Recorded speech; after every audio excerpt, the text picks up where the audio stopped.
Hello and welcome back to Mrs. B History. Today we're starting a brand new series on the Berlin crisis of 1948 to 1949 and the direct consequences. This is one of the most dramatic confrontations of the entire Cold War, and in this first episode we're going to look at why it happened. What were the causes of the Berlin blockade? So let's get into it. To understand the Berlin blockade, we need to go back to 1945 and the end of the Second World War.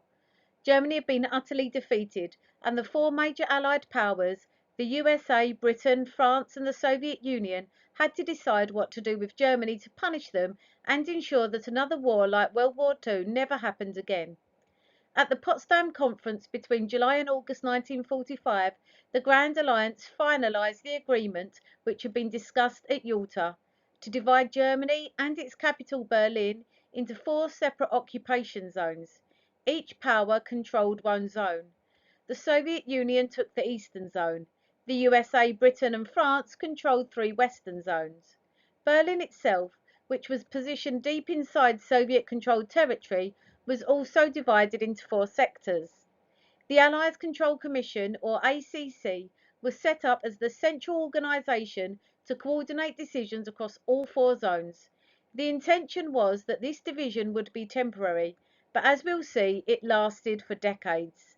Now, please note, Berlin was located about 160 kilometres inside the Soviet zone, surrounded by Soviet-controlled territory.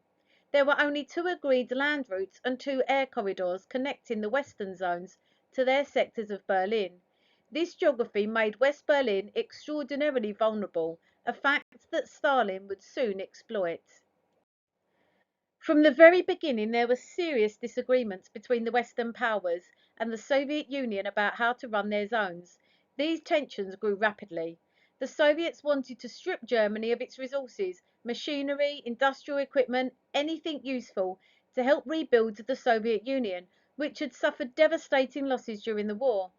The Soviet Union had lost around 27 million people, and much of its industrial heartland had been destroyed. The Western powers, however, had a very different approach. They wanted to rebuild Germany's economy so it could recover and trade again. They feared that a poverty-stricken, desperate Germany would turn to communism, exactly what the Soviet Union wanted.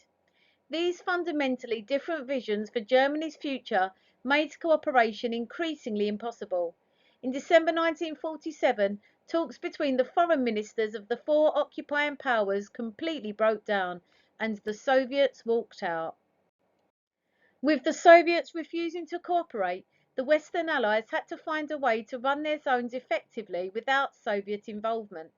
The British and Americans had already combined their zones in 1947 to create what became known as Bizonia, or the two-zone area. Then in March 1948, France added its zone to create Trizonia, combining all three western zones into one economic unit. Although this had never been the Western Allies' original intention, the result was clear. Germany was now effectively split into two parts, Western Trizonia and Eastern Soviet-controlled Germany. This was a massive development that alarmed Stalin enormously. Stalin interpreted the creation of Trizonia as the West deliberately ganging up on the Soviet Union. He saw it as an attempt to develop the three Western zones into a powerful economic unit, whilst forcing the Soviet zone into poverty by comparison. He was determined to resist it.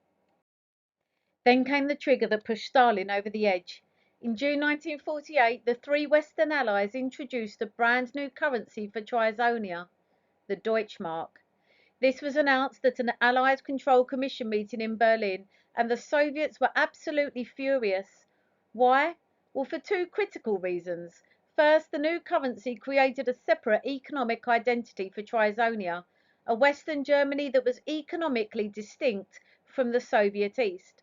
Second, and even more importantly, it formally acknowledged that there were now, in effect, two Germanys, West and East. Stalin had always insisted that Germany must remain one unified country and that it must follow communist ideology. The Deutschmark shattered that vision entirely. So why did Stalin decide to act? Well, he knew the Western occupied zones of Berlin were completely vulnerable, surrounded as they were by Soviet-controlled territory. There were only two agreed land routes and two air corridors. Now, if he could cut off one of those land routes, the Western Allies in Berlin would be strangled. Stalin had several key aims. Firstly, he wanted to show the USA, Britain, and France that a divided Germany simply wouldn't work and that their sections of Berlin were too isolated to be sustainable. He wanted to force them to give up their zones of Berlin, handing the whole city to Soviet control. And he wanted to win a massive propaganda victory, proving that the West couldn't protect its allies. There was also a personal element. The Truman Doctrine, announced in 1947, had committed the USA to defending countries against communism. Stalin saw the Deutsche Mark decision as a direct challenge, a provocation, and he was determined to respond. So before we end this video, let's just bring this together. The causes of the Berlin blockade were, firstly, the post-war division of Germany into four zones created deep underlying tensions between the Soviet Union and the Western Allies. The formation of Trizonia in March 1948 alarmed Stalin. He saw it as the West ganging up on the Soviet Union. The introduction of the Deutsche Mark in June 1948 was the final trigger. It acknowledged the reality of two Germanys, and it threatened Stalin's vision of a unified communist Germany. Berlin's isolated geography made the western sectors there extremely vulnerable to Soviet pressure. In our next episode, we'll be looking at what Stalin actually did, the Berlin blockade itself, and then what he hoped to achieve. Please, if you have liked this video, please don't forget to like it and to subscribe to MrsBHistory. And please add any comments in the comment section, including what videos you'd like to see in future.